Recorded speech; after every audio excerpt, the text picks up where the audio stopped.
I'm Craig Kenneth, a relationship coach and a psychotherapist. Every relationship is different and every breakup is different. Work with me and you'll get professional help on your situation. And if you're in no contact, focused on personal growth, my workbook series, The Knowledge, will help you make changes like you've never made before. Available now at AskCraig.net.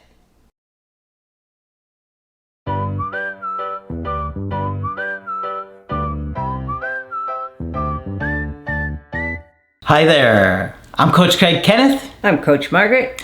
And today we're going to be talking about what happens when you break no contact. Uh-oh. Well, we better find out. What is no contact? Well, there's a lot of different way that people describe no contact after a breakup. We make it nice and simple.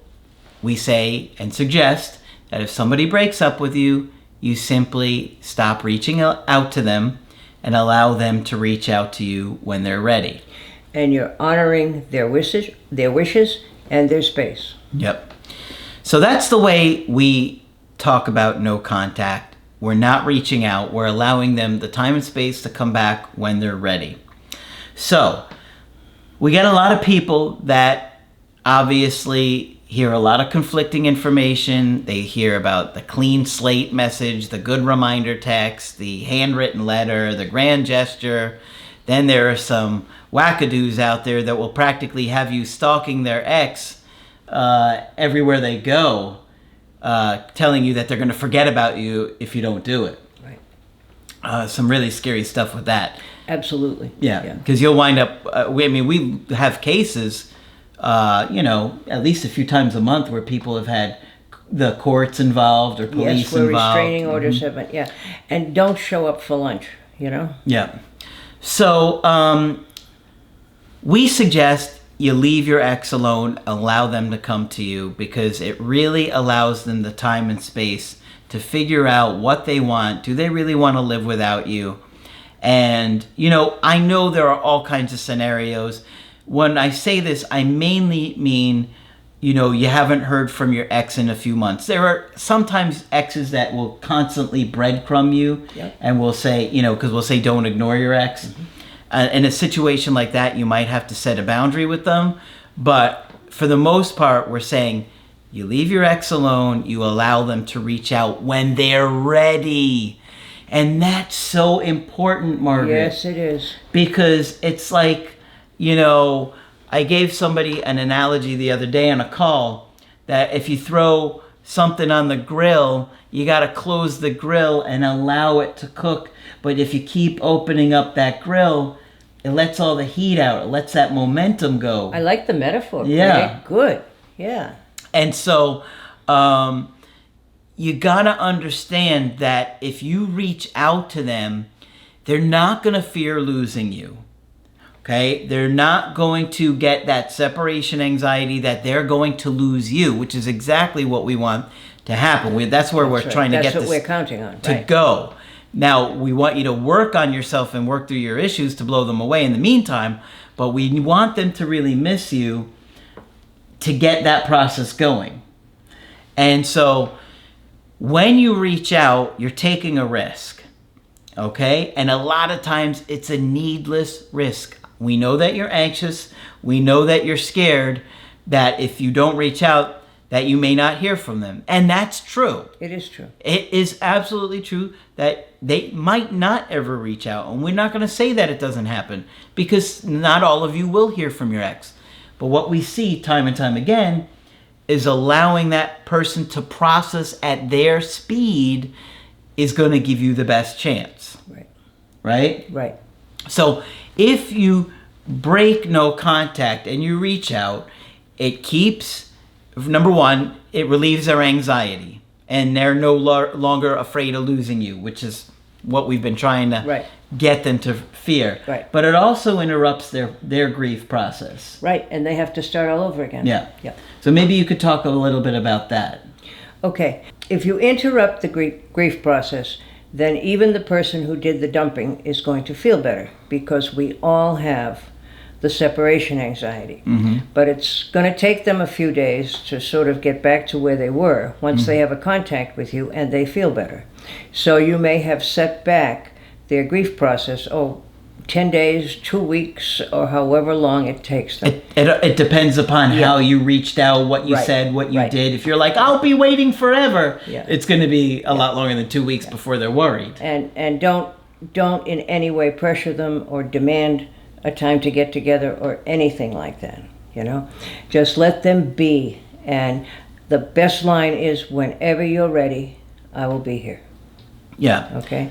Whenever you're ready, I think, is a magical phrase because it supposes that you will be at some point. But I don't want them to necessarily think that you're just sitting around. I don't want you to give off that kind of, like, I'm going to be waiting here forever kind of. Oh, no. Yeah. No, you will at some point have to go on with your life. Yeah. And it's okay to make that clear. Yeah, I just didn't want people to get confused to think, I should tell them I'll be waiting around forever. No, that's not what you want to Yeah. tell them. You want them to worry about it. Yeah. Yep. You're meaning more in a casual way Yeah. of, if you want to talk. But I'll at be some here. point, I'll wait for you, but at some point, we're both going to have to move on with our lives. Yeah. Yeah. So, we've got a good email coaching today that I really thought would really show, and I don't always show Margaret the emails before we do them. We just don't have time. But this one I did, and because I wanted to process this one with her. Yep. And she agreed. You really like this one to I really show like this one. the process here, okay? Because this guy had done a Skype coaching with me, okay? And he did this Skype coaching earlier in the year, and the breakup was maybe like a month or so before we did our call. And he said, I appreciated the call and the wisdom you shared. I unfortunately slipped up and ended up reaching out to her after 7 weeks of no contact. Okay, now I understand why you guys get scared. I do. But you gotta understand, when we give you a plan, you really want to stick to it. Right? And we also understand the level of anxiety that you're dealing with. Yeah. Yeah. Painful. It is. But, the way we both go about this is we wouldn't tell you to do what we wouldn't do ourselves. Right. And so understand, if I'm saying don't reach out, it's because I really think it's the best way of handling your specific situation. Right. Right? So, he says, I texted her in early March with a, hi, I know it's been a while, but how have you been? She responded within minutes, saying, hey, I'm kind of surprised to hear from you. I figured you were on to the next person right by now. And I thought, interesting. Wait a minute. This is not bad. Yeah. I even wrote in his email. I Not said, bad. interesting. I was like, hold on a minute. This may be going the way it usually She doesn't certainly go. didn't say, go away, creep. No, didn't and she say anything responded like right that. away. Yeah. So I was like, this is kind of promising. Good. Right? So he says, after some catching up, she admitted that she was having a hard time lately as she was thinking of me a lot more. Mm-hmm. More good news. Right. Right? I'm reading this Yeah. and I'm like, well, here we go. This is good. She also said, I've been doing a lot of thinking about us, and every time I would, I'd tell myself I shouldn't because you moved on and who cares? But here you are. Mm-hmm. More good stuff. More good She's stuff. admitted here so far what I really like. I'm surprised to hear from you. And I've been doing a lot of thinking about you, and every time I would, I'd tell myself I shouldn't. So she's admitting what we say behind the scenes. She's thinking about him. She's trying to tell herself, who cares? And then she says, but here you are. So this is all going good. But it's on the grill. It ain't ready yet. Right. If he just had waited a little bit longer, she would have reached out. I think so, I too. really believe that. Oh, sure. She was in the process. Yeah. She was thinking about him and evaluating it and thinking, maybe I better not do this. Maybe he's just a bad habit. Mm-hmm. But I keep thinking about him. Yep, she's admitted it. Yeah.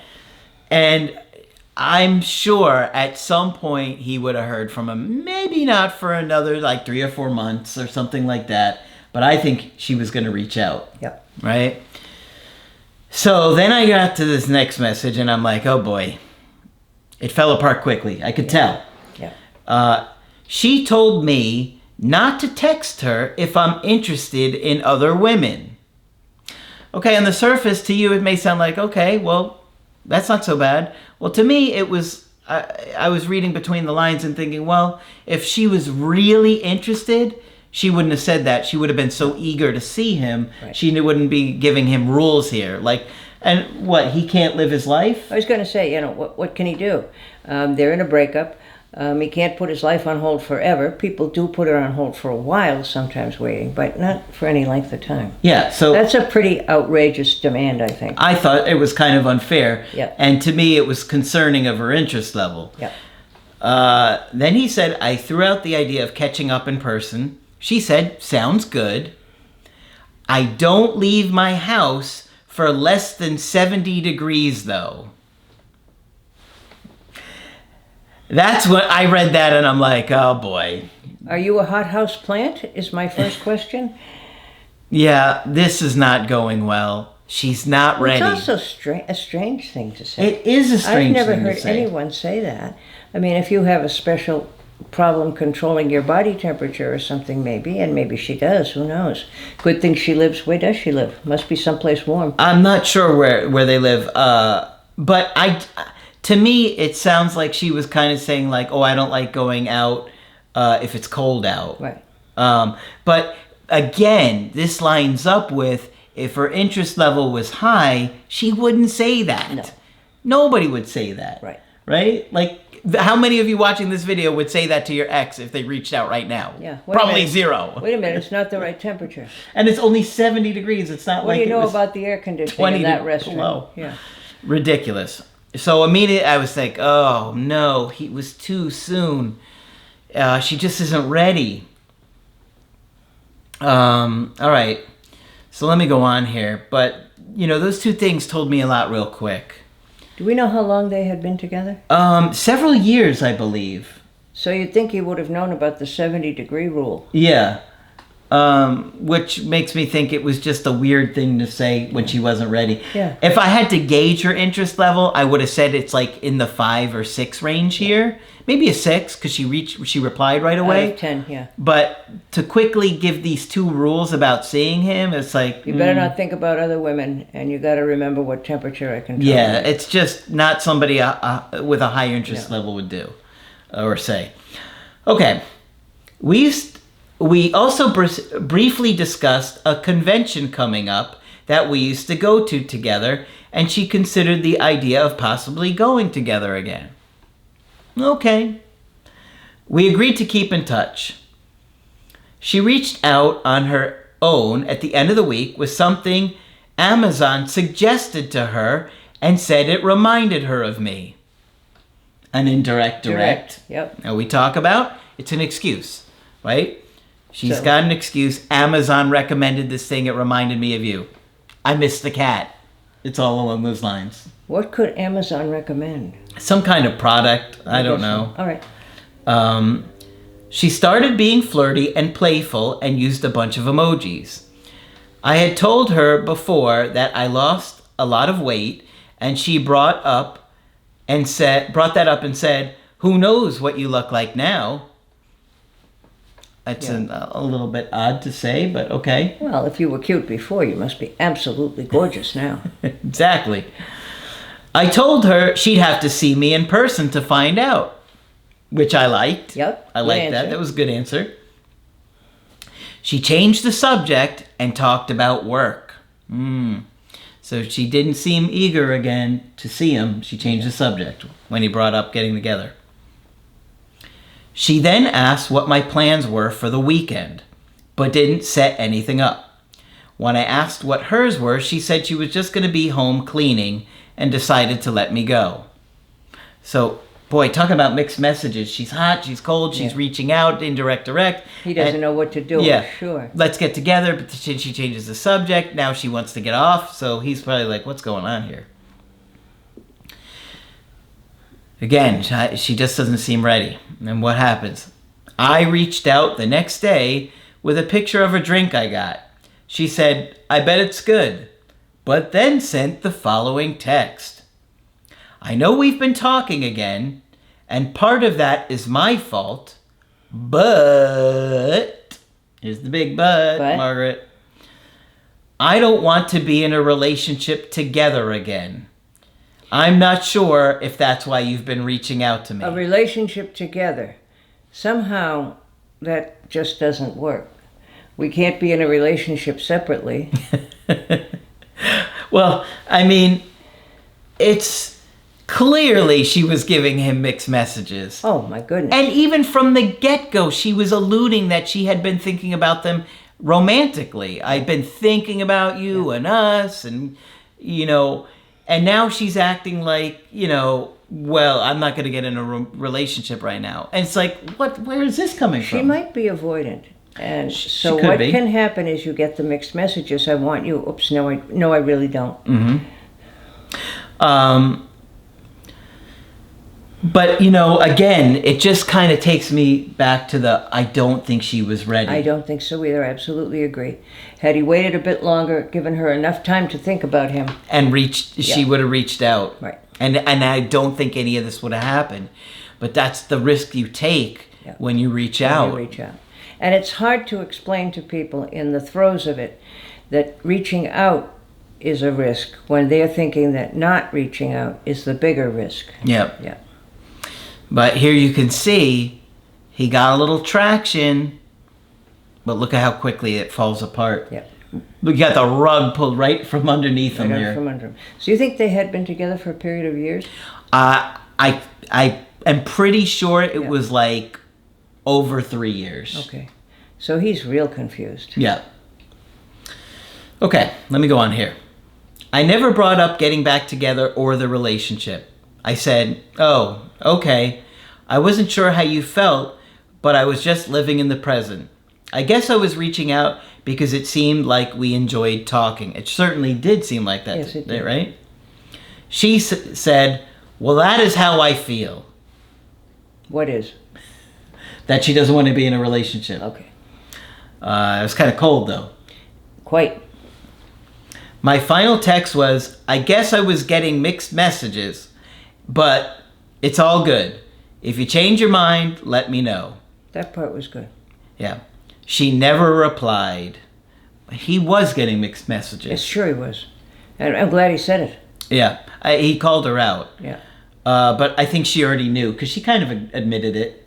She said part of it is my fault. Yep. So she did take some responsibility for that. Is there any chance this could turn around, or is it time to move on? Her decision seems final.